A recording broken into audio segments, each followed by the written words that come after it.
नमस्कार, आप देख रहे हैं लाइव 24 और मैं हूं आपके साथ कृतिका सूर्यवंशी। इंसान के लिए गरीबी अभिशाप है। समस्या कोई भी, सबसे ज्यादा परेशानी गरीबों को होती है। गरीब दिन रात जी तोड़ मेहनत करता है, वो भी सिर्फ इसलिए कि उसे और उसके परिवार को 2 वक्त का खाना मिल सके। गरीब मेहनत करके अपना पेट भरता है, लेकिन कोरोना महामारी और लॉकडाउन ने गरीबों से उनके मेहनत करने का हक भी छीन लिया।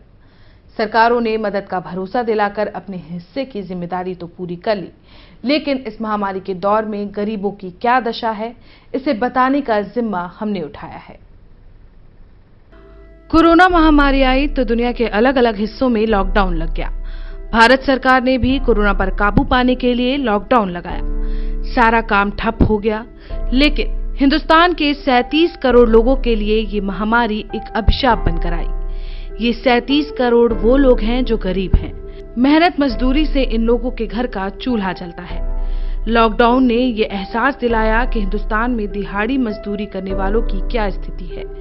जब लोग सैकड़ों किलोमीटर दूर अपने घर के लिए पैदल निकले तो पता चला कि हिंदुस्तान में गरीबों की दशा क्या है। लेकिन क्या घर पहुंचने के बाद इनकी समस्याएं खत्म हो गई? क्या घर पर रह रहे गरीब मजदूर चैन से जी रहे हैं? अगर इस बात की जमीनी हकीकत देखी जाए तो जवाब ना होगा, क्योंकि इस लॉकडाउन के दौर में मेहनतकश मजदूर दूसरों के रहमो करम पर जिंदा है। कोई बीमारी से परेशान है तो कोई भूख से तड़प रहा है। लॉकडाउन की वजह से गरीब भूख से परेशान है। सरकारी मदद के नाम पर गरीबों से पेपर मांगे जाते हैं। ऐसा ही बेबस और लाचार परिवार मेरठ के परतापुर में रहता है, जो लॉकडाउन की वजह से भुखमरी के कगार पर है, जिसके पास राशन कार्ड भी नहीं है। लोगों के रहमो करम पर लॉकडाउन के दौर में इस परिवार का पेट पल रहा है। लॉकडाउन ने गरीबों की कमर तोड़ दी। काम बंद हुआ तो गरीबों के घर का चूल्हा भी बंद हो गया, क्योंकि इनके घर का चूल्हा इनकी मेहनत से चलता है। अब गरीब परिवार के घर का चूल्हा पड़ोसियों की दया पर चलता है। इनकी भूख लोगों की दया पर निर्भर है। किसी ने कुछ खाने को दे दिया तो भूख शांत हो जाती है, नहीं तो इंतजार करते हैं किसी की दया का। और कहते हैं ना, जब मुसीबत आती है तो चारों तरफ से आती है। मेरठ के परतापुर के रहने वाले हरीश का परिवार इस बात का गवाह है। अगर घर का कमाने वाला ही बीमार पड़ जाए तो क्या होगा? ऊपर से लॉकडाउन की मार में ऐसे गरीब परिवार की क्या हालत होगी, इस बात की बस कल्पना ही की जा सकती है। हरीश के साथ भी कुछ ऐसा ही हुआ। हरीश गाड़ी चलाकर अपने परिवार का पेट पालते हैं, लेकिन लॉकडाउन के पहले ही वो एक्सीडेंट का शिकार हो गए। हरीश ड्राइवरी का काम करके अपने और अपने परिवार का पेट पालते थे, लेकिन लॉकडाउन के 3 दिन पहले उनका एक्सीडेंट हो गया। जो थोड़े बहुत पैसे परिवार के पास थे, वो हरीश के इलाज में खर्च हो गए। ऊपर से परिवार कर्ज के बोझ तले दब गया। लॉकडाउन की वजह से काम बंद हो गया तो परिवार भी दाने दाने को मोहताज हो गया। गरीब पर किस्मत की मार बस यहीं तक नहीं रुकी। हरीश के पास गाय थी, जिसका दूध बेचकर किसी तरह परिवार का गुजर बसर हो भी जाता, लेकिन इसे हरीश और उसके परिवार की बदकिस्मती ही कहिए कि लॉकडाउन के दौर में परिवार चलाने का ये सहारा भी छिन गया। हरीश की गाय बीमार होकर मर गई, जिसके बाद गरीब परिवार दाने दाने को मोहताज हो गया।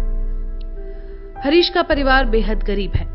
गरीब के पास घर भी नहीं, पूरा परिवार किराए के मकान में रहता है। 3 बच्चों के साथ इस परिवार के पास मकान के नाम पर एक किराए का कमरा है और सामान के नाम पर जमीन पर पड़े बिस्तर। इस परिवार को किसी भी तरह का सरकारी लाभ नहीं मिलता। परिवार के 2 लोगों के नाम पर राशन कार्ड बना था, लेकिन अब पिछले 6 महीनों से राशन कार्ड से इस परिवार का नाम कट गया, जिसकी वजह से सरकार की तरफ से मिलने वाला राशन भी इस परिवार को नहीं मिलता। हरीश कहते हैं कि वो जब भी अपना राशन कार्ड बनवाने की बात करते हैं तो उनसे 700 रुपए की मांग की जाती है।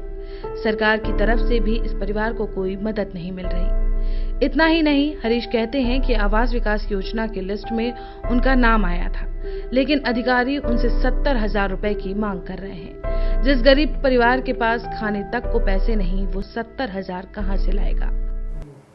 कोरोना महामारी के चलते जहां पूरी दुनिया को हिलाकर रख दिया इस महामारी ने, और बची कुची कसर फिर लॉकडाउन ने पूरी कर दी।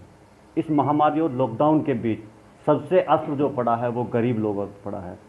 इस वक्त हम मौजूद हैं मेरठ जनपद के परतापुर क्षेत्र में, जहां पर हम आपको एक ऐसे परिवार से मिलवाएंगे जो गरीबी की मार इस तरह से झेल रहा है कि खाने तक उसके घर में लाले पड़ चुके हैं। आइए हम बात करेंगे, इनका नाम हरीश है और हरीश से हम बात करने की कोशिश करते हैं कि आखिर लॉकडाउन के चलते आपको क्या क्या परेशानी आ रही थी। मेरा नाम हरीश है जी। मेरे व्यवसाय ड्राइवर था मैं।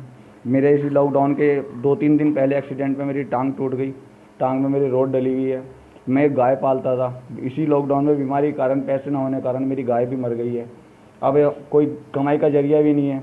मैं कहीं कमाने नहीं जा सकता हूँ। मेरे बच्चे छोटे छोटे, मेरी घरवाली है। हम ऐसे ही खेत किनारे डोले डोले काट के अपना निहार चारा लाते हैं। खाने के लिए हमारे पास कुछ भी नहीं है। अच्छा, लॉकडाउन से पहले जैसे कि आप काम करते थे तो क्या कमा लेते थे? यही कोई मुश्किल से मुश्किल 7-8 हज़ार रुपये। उसमें किराया भी है, किराए पे रहने वाला हूँ जी, मैं किराए पे रहता हूँ। अच्छा, जिस प्रकार से ये लॉकडाउन चला, तकरीबन 70-75 दिन हो गए इस लॉकडाउन को, इसमें आपने अपने परिवार का पालन पोषण किस तरह किया? क्या आपको सरकार से सुविधाएं मिली कुछ? सर, कहने के लिए तो बहुत कुछ कहा गया, लेकिन बस आस पड़ोस में ही जो अपने लोग थे उन्होंने, किसी ने आटा दे दिया, किसी ने चावल दे दिए। अभी तक सरकार से जैसे बताया गया था कि आपको फ्री राशन मिलेगा, ना तो हमें फ्री राशन मिला। हम राशन वाले के पास जाते हैं तो वो राशन कार्ड मांगता है। राशन कार्ड क्या आपका सरकार के द्वारा बना नहीं, अप्लाई नहीं किया था? सर, हमारा राशन कार्ड बना था, 2 यूनिट थी, मेरी और मेरी बीवी की। वो दोनों यूनिट हमारी काट दी गई और हम जब जाते हैं तो हमसे 500 रुपये की अपील करते हैं कि 500 रुपये लाओ तो तुम्हारा राशन कार्ड अभी हल चालू कर देंगे। जिस प्रकार से सरकार ने आवास विकास के जो गरीबों के लिए व्यवस्था की थी, उसमें आपने अप्लाई किया था? हाँ सर, उसमें मैंने अप्लाई किया था। उसमें मेरा एक मकान निकला था, वो पर्ची है मेरे पास। लेकिन जब हम वो मकान निकला, हम खुश हुए, हम गए लेने के लिए कि हमारा मकान निकला, हमें बुलाया गया तो हमसे वहाँ पे 70,000 रुपये की डिमांड। पहले तो हमको बुलाया कि आपको कोई 1 रुपया नहीं देना है, आप आ जाइए, आपका मकान निकला है। उसके बाद हम जाने लगे, 2-3 बार गए तो तीसरी बार में हमें जवाब मिला कि आप 70,000 रुपये का इंतजाम करके लाएं तो आपको मकान मिलेगा, अन्यथा नहीं मिलेगा। किसने कहा था 70? वहाँ पे अधिकारी लोग बैठे होते हैं, वो कह रहे थे। और ये पैसा आपको हमें देना होगा, ना कि किसी को बताना। और ये भी कहा गया था अगर आप इसको लेना नहीं चाहते हो तो कोई बात नहीं, आप इसको नाम अलाउट करा लो, हम आपको 50,000 रुपये दे देंगे और ये मकान हम आपसे ले लेंगे। अच्छा, जिस प्रकार से सरकार ने यह भी कहा था कि इस लॉकडाउन के चलते गरीबों को सरकारी खाना भी मुहैया कराया जाएगा, क्या वो भी आप तक पहुंचा था? नहीं सर, 1-2 बार आया है, उसके बाद वो भी 112 कॉल करने पर। जब हमारे घर में कुछ नहीं बचा, देखा कि शाम को बच्चे रो रहे थे, बिलख रहे थे, तो सुबह का खाना जो मांगा वो भी 112 को कॉल की। जब खाना आया उसमें भी खाना में क्या है, एक टाइम का खाना आता था, वो भी शाम को, सुबह का खाना शाम को मिलता था, उसमें सब्जी भी खराब, कभी ऐसी। बच्चे कितने आपके? मेरे 3 बच्चे हैं जी। हरीश की पत्नी सुनीता कहती हैं कि उनके परिवार के पास खाने को कुछ नहीं है। पहले मंजू तोमर नाम की एक महिला खाना दे देती थी, लेकिन कुछ दिनों के बाद उन्होंने भी खाना देना बंद कर दिया। बच्चे भूख से चटपटाने लगे तो सुनीता ने 112 नंबर पर फोन कर पुलिस से मदद की गुहार लगाई। पुलिस मदद के लिए आगे भी आई।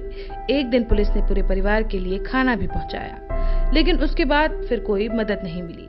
आस पड़ोस के लोगों ने चंदा इकट्ठा करके कुछ दिनों के खाने का इंतजाम किया, लेकिन अब वो भी खत्म हो चुका है। 3 बच्चे इनके हैं और अभी बच्चों की मम्मी से हम बात करेंगे कि उन्होंने इस लॉकडाउन के चलते, गरीबी के चलते इन बच्चों को किस प्रकार से पाला है।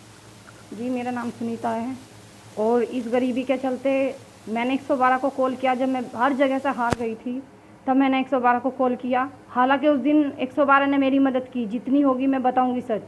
उस दिन उन्होंने 5 पैकेट खाने के भेजे, ठीक है सर। उसके बाद में एक बार तो भेज दिया, लेकिन दोबारा किसी ने हुंकारा नहीं भरा। तो बच्चों को किस प्रकार से पालना? बच्चों को यहाँ पे एक मंजू तोमर नाम के यहाँ से खाना आता था, उनके यहाँ पे हमारी थोड़ी सी उठ बैठ पहले से रहती थी, दूध वगैरह जाता था तो थोड़ी जानकारी रहती थी उस टाइम पे हमारी। तो उन्होंने हमारे बच्चों की गरीबी को देख के उन्होंने बोला कि 1-2 पैकेट यहाँ से ले जाया करना। कुछ दिन तो आया, उसके बाद वो भी बंद हो गया। फिर यहाँ के जो 2-4 अपने जानने पहचानने वाले थे, उनको समस्या पता थी कि पति के पैर में चोट लगी है, तो उन्होंने इकट्ठा चंदा करके 4-4, 6-6 जनों ने, उन्होंने किसी ने 5 किलो आटा दिया, किसी ने दाल दी। तो इस तरीके से कुछ दिन तो व्यतीत हो गए हैं।